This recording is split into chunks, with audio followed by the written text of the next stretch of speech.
Hey, hi, welcome to Size Motivations again, and a very, very, very, very happy new year to everyone. So, bye bye 2022 and welcome 2023. And in this new year, when people think about this, resolutions come to everyone's mind, and even it came to my mind also. So, it is usually this new year mood of taking resolutions, but usually what happens, we take 7 to 10 resolutions, but none of them happens actually, and that's what is the reality that goes on. So I don't want to start off, with a negative mood, saying that none of your resolutions is going to happen, but I want you to just give a direction to the right path as to what is a resolution, how you need to take it, and what is the resolution that needs to be taken now. And with that being said, okay, I have taken my resolution too. So I would like to explain what it is and why you need to do that. So, but the resolution for this 2023 is that I need to focus on one particular thing which can give me everything else. Why is that, and what is that? Why? Because focusing on 7 to 10 resolutions, none of them can be executed, and a lot of things happen and we feel depressed. But if I can take only one thing and I start focusing on that for execution, it automatically happens. And that one particular goal that I need to choose is should be something which can help me achieve all the other things, and that is what I'm looking at. So what I have taken as a resolution, as a goal, is that I want to start observing my thoughts and my mind better in this from this new year onwards. And I can suggest this to you people also. You also can also start doing this. It's a fantastic exercise. I started a little last year, and I started seeing a lot of benefits because of this. And I wanted to come continue this almost at least thrice a week from this year onwards.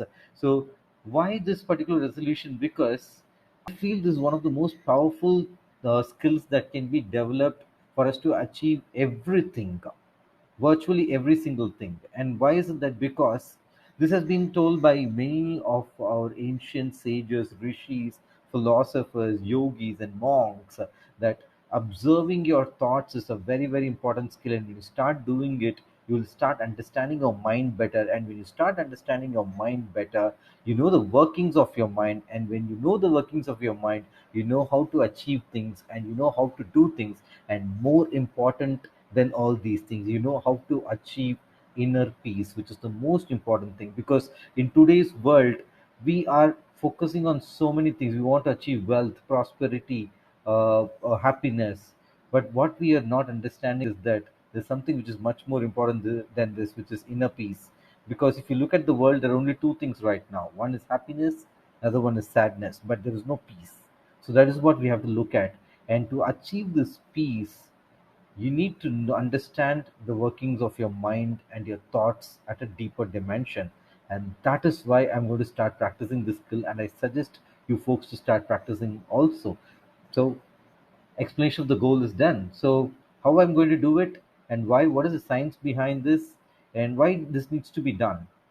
The why part is that when you start observing your thoughts and your mind, it's I've already explained in my one of my previous videos that the average number of thoughts that goes in a human mind for an entire day is around 60 to 72,000 thoughts for per day, which is really, really huge number. And when you start observing your mind and your thoughts on a regular basis, at least at least 1 hour a day or 30 minutes a day, you can do meditation, you can do pranayama, you can do whatever technique you want. But when we talk about a disciplined practice, we need to sit down and do it, and that is what is going to yield us results. With that being said, so when you start observing your thoughts start coming down. It slows down. Your mind slows down.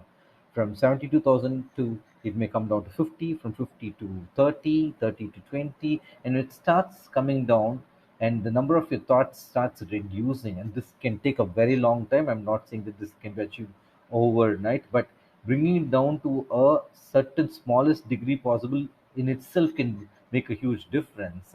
And when that starts happening, the energy that goes behind these thoughts is immense. It's absolutely immense. Let's say an X amount of energy goes behind 72,000 thoughts a day. What is the benefit in that? We're just dissipating it. But when it comes down almost to somewhere around 10,000 or 9,000, this X amount of energy is used in a much better way.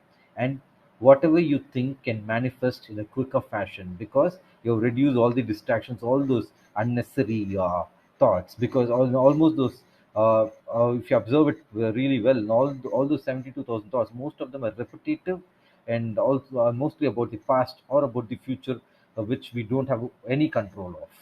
So only the present is in our hand.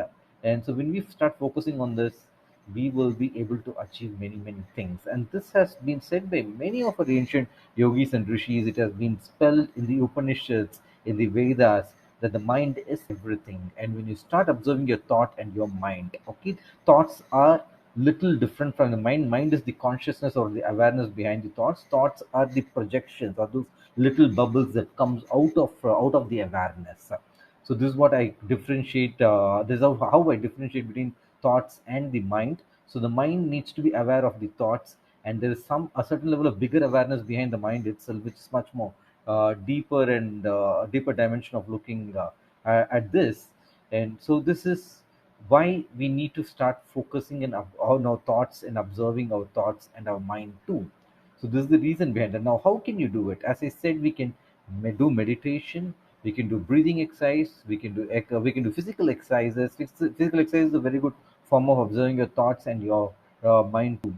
But one particular thing which I found very, very useful is journaling, because the other practices are fantastic. Meditation is absolutely excellent.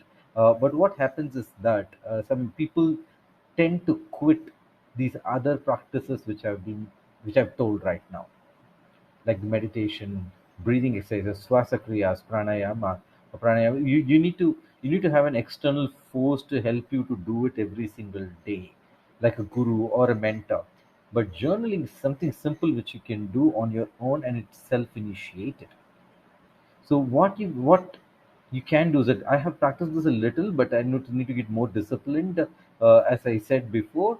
So we need to at least allocate at least 5 to 10 minutes time a day to record what were our thoughts in the entire day.